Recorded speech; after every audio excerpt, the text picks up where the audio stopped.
A function f from a to a function f from a to a చూడండి function f from a to a is called as identity function is called as identity function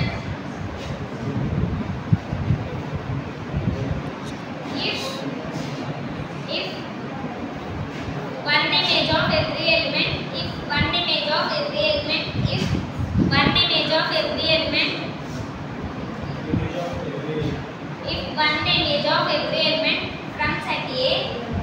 from set A to itself ఇప్పుడు దాకా మనం చెప్పుకున్న functions అన్నిటికీ two sets ఉన్నాయి A B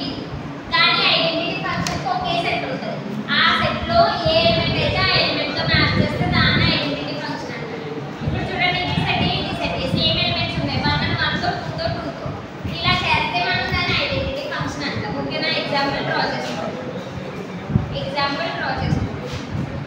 last is third way elements of set A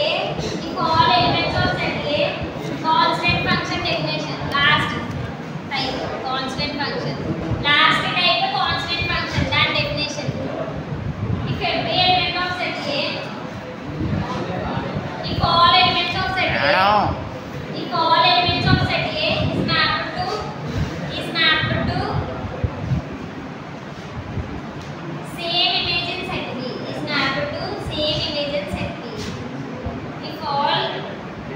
elements of set A is mapped to same image in set B is called as constant function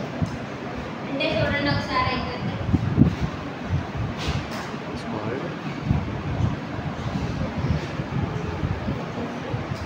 A లో ఉన్న ప్రతి element set B లో ఉన్న ఒకే element తో mapping అయితే దాన్ని constant function మరి దీనికి ఇమ్మీడియట్గా ఉన్న ఫంక్షన్ కి డిఫరెన్స్ ఏంటి అంటే దీంట్లో